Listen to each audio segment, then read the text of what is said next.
Welcome to the Immigrant Experience in America, an immigrant human library, where we amplify and humanize the experiences of immigrants in the United States and around the world. Listen in as we add another story to our immigrant human library. Hello, good afternoon, and welcome to the Kreashon Podcast, where we discuss the challenges in our world and how we can create a more harmony between ourselves as a society and in living with nature. I'm your host, Maanarak of Gray, and today I have Simone with me. Welcome, Simone. Thank you so much. It's a pleasure to be with you. So who is Simone and what does Simone do? Most people know me by Simone Johnson, right? My maiden name, and I got married and my name got attached onto another name, which is Johnson Smith. So Simone Right. W. Johnson Smith is who I'm known these days on social media, online. I'm host of the podcast called The Immigrant Experience in America, where we amplify and humanize experiences of immigrants living around the world. And so that's where our project began about 3 years ago. We now have about 180 plus episodes of stories of immigrants Wow. talking about their adjustment challenges. And I recently published my book called Decoding America, basically talking about what life is like moving from your homeland and adjusting to a country in the Western world like the United States of America, and a few other things. So podcaster, author, and a few other things. I'll just keep it short right now. I'll give you more details for the show notes. Yeah, that's okay. So, what brought you to doing this work? At what point did you think, this is what I want to do? Well, this was born out of my personal experience moving from Jamaica legally to the U.S. and so many experiences of good and mixed and bad, and trying to make sense of my life. Moving from the place where I felt like, in the embrace of love and acceptance and belonging, and I knew the culture because that's what I was born in. I moved and flowed within it with ease. And then living in the U.S., just constantly being confused.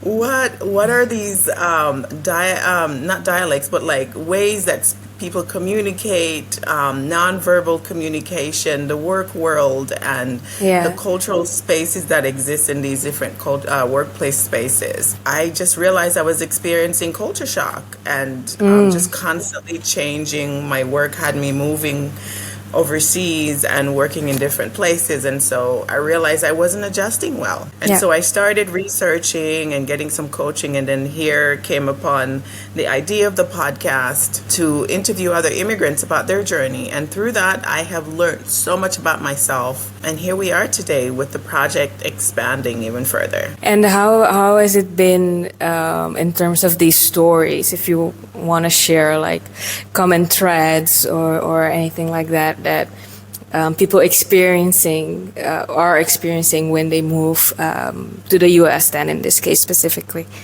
Some common threads that come up throughout the interviews is the fact that people leave their countries for varying reasons, right? It's not because they want to study. You'll hear studying abroad is a big one for a lot of people. Lots of international students go away to study, not only the U.S., but in Europe and Asia and other places, right? In the Caribbean even. So whether they're joining family who's already living abroad, or they've been forced to leave their home country for natural reasons such as natural disaster, civil war, civil unrest, for a varying number of reasons, right? And so I get the different angles for why people have arrived in the U.S. Or I've interviewed people from in the U.K. and other places as well. And so some other threads include people who don't speak English and have had to learn English from scratch, and how difficult that can be coming from, say, Russian or an African language or any other language, right, they just didn't speak English coming into the U.S. or had very minimal English. So language barriers and overcoming those. And then the other adjustment challenges include like just losing yourself feeling like you no longer fit in, you don't quite understand the new country, you're still learning, so you don't quite fit in there, and it's just the learning curve just is sometimes feel very unending, right? For some people, you're just constantly learning. You're learning your job, you're learning school, you're studying the language. It's a lot. It could be a lot for people. And, you know, the study says that people go from mild depression to fatal self-harm. It can be very serious. And so some other threads, right? Just different challenges that people are having.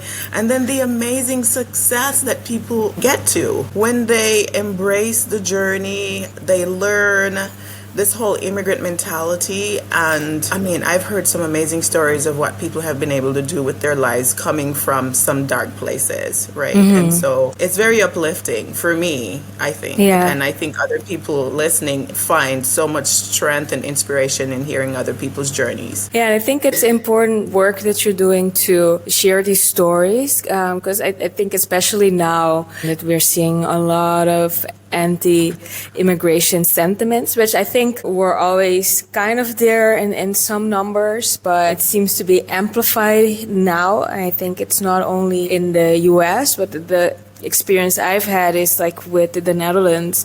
I was there where we had influx of like Syrian refugees, and there was also very negative reactions to it, well, from the people living there, and from the adjustment also for them. Some people really kind of thrived and really found spaces that they felt comfortable in, and some people really struggle. Like when you said about serious self-harm, that I experienced that one of the refugees that I became friends or people that are that became refugees that came into the Netherlands, that they started calling them newcomers.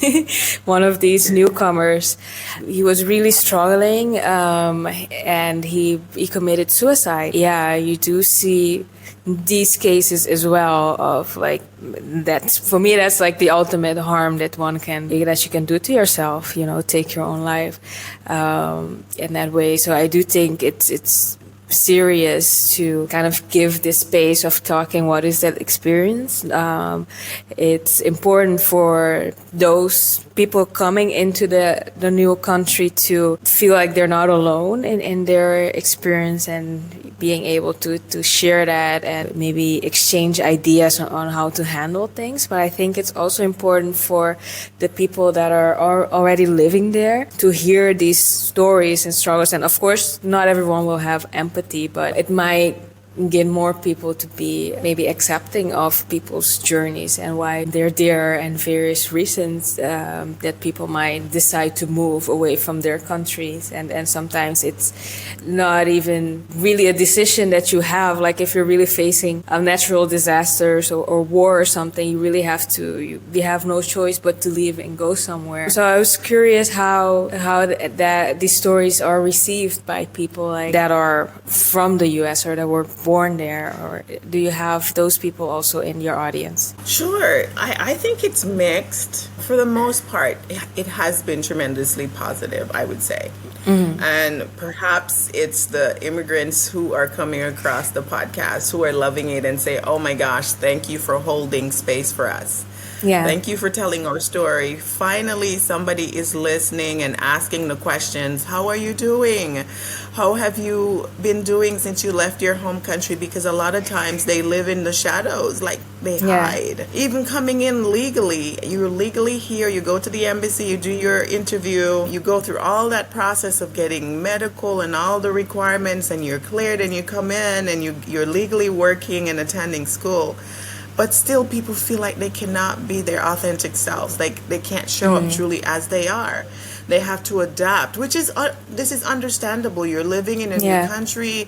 If they speak English, you need to learn to speak English as well, so you can communicate and adapt some of the cultural ways of being. But I think a lot of times people just don't. They feel very stifled and just feel like they're in the shadows, in the dark, and that they have to hide who they truly are for whatever reasons, maybe religious, politically, or otherwise, right? And so people are really grateful that this space exists, and to listen to to other people's journeys and to be inspired by it. But I also come across people who kind of give me mixed feelings as well. Like, it's interesting that the moment they hear the word immigrant, they assume such a negative connotation with the word. And yet, most countries have an immigration policy where they welcome people in, and no less so the United States, right? I'm one of millions of people who have entered the country legally. And so, how then do you balance the fact that and own your journey? Like, yes, you said that my skills are wanted in your country,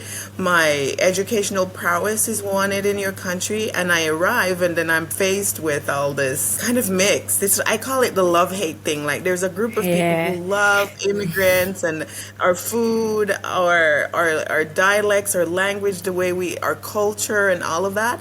And then there's other people who are kind of in the middle. They love you, but then they're like afraid of you because they feel like you're coming to take their jobs or some space that have that they feel like you're coming to take from them. So I for the overwhelming portion of it, I find that it's very positive, but sometimes I come across like people with mixed emotions, and I can understand, because I think globally there is a conversation around, for example, there's the case of, I'm originally from Jamaica, and I've heard somebody educate me recently about the same situations where in Jamaica there are people who are educated on the island, educated to fill certain employment positions, but yet they bring in people from overseas to fill like leadership or certain types of positions. And so there they feel like foreigners or immigrants are coming in to take their jobs. So it's the same sentiment, and I think it exists in a lot of other countries as well. And so I try to be pretty open-minded to the idea that it's just part of our human experience as we move across the globe. However, there's the need for diversity in skills, diversity in employment, diversity in so many things. And I'm here legally, and I'm going to stand in that truth, embrace the person I've become since I've been here for over 2 decades, and encourage others to do the same. That's a good mindset to have, right? To be able to stand in that truth. And I was going to say, tell me about the meaning of Maanarak, of gray, because I was Googling the meaning of it, and I was Googling Kreashon Podcast, and I was like, which one is it? Is it Maanarak of gray, or is it Kreashon Podcast? I am Maanarak of gray. Well, in terms of branding, maybe, but it's Maanarak of gray is my artist name, and it's also become the brand name of, like, I have a publishing, and also my media, like the actual production of the media. So everything kind of creative and artistic goes under Maanarak of Gray. Yeah, there are some, basically at this point, 3 Maanarak of Gray. You have Maanarak of Gray, the artist. You have Maanarak of Gray, my company. And you have Maanarak of Gray, the publishing and media. The Kreashon is my initiative, is my educational initiative. And so what I studied is international development management. And I'm very passionate about like sustainability and living more sustainably. And when I look at the question of how can we live more sustainably, I cannot possibly facilitate that, the whole process, globally by myself. It's just on my island, I can't do it by myself. So that's where Kreashon was born. Kreashon in my language, Papiamentu, means creation. And it's like a play on co-creation of new ways of living, like nature and the planet and the environment, but also new ways of living with each other. And that is more what this particular podcast is about. It's like partly educational, showing what change makers in the world are already doing as a way for potential future change makers or even current change makers can learn from each other. What are we doing? And the topics we've talked about climate change, about like over tourism in Aruba, about like holistic development work. I recently had one about composting. Well, it's more waste management, right? the waste of food and how we can compost that, and also like freeze in for maybe homeless people and these things.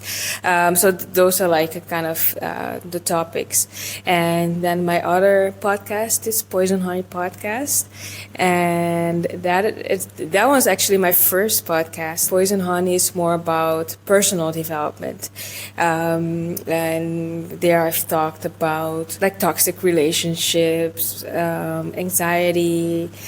Someone talked about abortion, setting boundaries, like that kind of thing. So that's where I was like, this is like half Poison Honey Podcast. Is some things like about growth, like global kind of challenges, because you have just the political side of immigration, and I took this Maanarak of Gray. So the meaning of it, my legal name is Radinka Anna Marie. I was going down a very deep rabbit hole of like the conspiracy theories. There's a conspiracy theory about the government owning your name. And so I felt very disempowered, with that idea of like the government owning my name. And I always had something around my name also. I'm not going to go into that. But I looked at my name, and there's a lot of A's in my name. So Ra, An, and Ma. So I just took everything that's an A with whatever letter was adjacent to it. So RAKAANMA. And I rearranged it, so it's actually my whole name compact. But there's a second meaning that in Dutch, maan means moon, and I'm fascinated by the moon, just like also astrology and those things. So I saw an opportunity to make my name start with moon, man, and then Arak is just random, and of gray, because I try, at least, I suppose that would be my personal philosophy of not looking at things like black or white. I'm fascinated in like trying to find that middle truth, so to say, because it's not always one or the other, or it's seldom one or the other. There's always like some middle truth, and that's where the of gray came as like the addition to Maanarak, and that's how it was born from that conspiracy theory part of my life. And it was sitting there, and after I finished studying international development management, I always wanted to be an artist, and I had a moment where finally I could decide, or it felt like I can finally decide for myself. It was always there, but you feel like society, your family, and everybody's trying to decide something for you. People told me, well, you can't be an artist because you're not gonna, you can't make any money with that and these things. So I finally had a moment where I thought, I can decide for myself, and I want to be an artist. I am an artist. And then I had this name sitting, and I thought, well, that's perfect. That's going to be my artist name. So that's like the backstory to that. Oh, well, thank you for the explanation, because I saw Something Honey. What is the other podcast? Something Honey? Poison Honey Podcast. Yes, I saw that, but I didn't know that was related to you. I was confused when I Googled. I saw Kreashon, and I saw Poison Honey, and then I saw Maanarak of Gray, and they were saying that something about an artist with Gucci. Is that you? No, that's not me. I know which one you mean. No, but it's I think it's written differently. So I moved back home about a year ago, and I decided to go really for my business, and I'm mixing my passion for art and my studies of international development management and what I call the art of holistic development work. So it involves all of these different aspects of personal growth. I think is important for sustainability, but also, working together and creating together. So that's maybe the confusion of all these different components of it. Just for people who are listening, I did talk about some coaching and courses that I offer to help high achieving immigrants. And I know you said not to go into the promotion, but I guess it's hard not to, because that's really like the podcast and the book and the courses is really what I'm offering to as my kind of innovative way to handle and adjust to the whole immigrant experience. So I was thinking, how will I present this without talking about the book? Yeah. It's not that you can't talk about it. What I have is that sometimes some people, all they want to talk about is that. And I want to have like a conversation with the person. But of course you can present it. Yeah. Okay, sure. Okay. Yeah. So, as you're looking at that, I was just going to say the course and coaching really is geared towards really working with people who are seriously struggling, like that person you mentioned. I wish they had gotten some support, some mental health support. And so each one teach one, each one lead one, each one support one, right? And there's so much strength in community.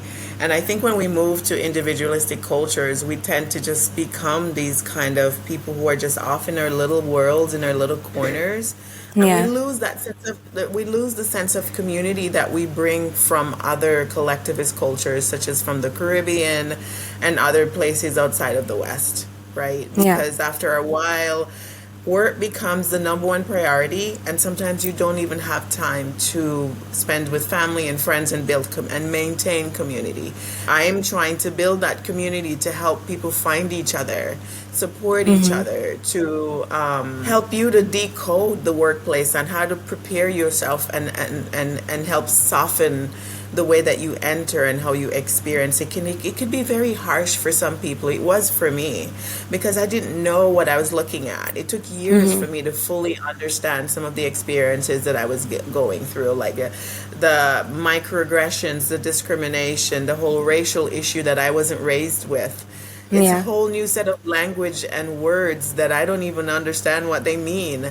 And there's so many nuances that come with those words that I had to learn. It was like a whole new set of words and explanations. Now I have the language to really help people understand what they're feeling. They might be depressed, and it's not because they lost somebody or something tragic or something else. It could be that you're misaligned with your career, for example, because the immigrant mentality is that you need to be a doctor, an engineer, a lawyer. And so a lot of people are forced into those careers when they actually don't match, and they're not really aligned with them personally, with their values, with who they are, or with their purpose here on the earth. And so sometimes that depression comes out of misalignment with what you are in fact supposed to be doing wherever you find yourself in the world. And the culture shock causes depression as well. You might not feel like yourself again. You are in a new place and you're constantly changing, dealing with new people.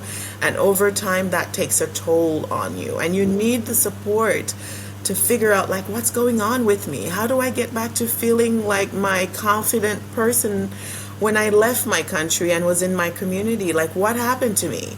And so I'm here to really kind of build that community and support for those people who are really struggling before it gets to be the sad story that you just shared earlier. If I understand correctly, are you building the community outside of the podcast as well? Is there any activities that you would do where you live, for example? So I've started just very locally where I am, right? I'm in the state of Georgia, in the southern part of the U.S. Really trying to bring people who are from other places together.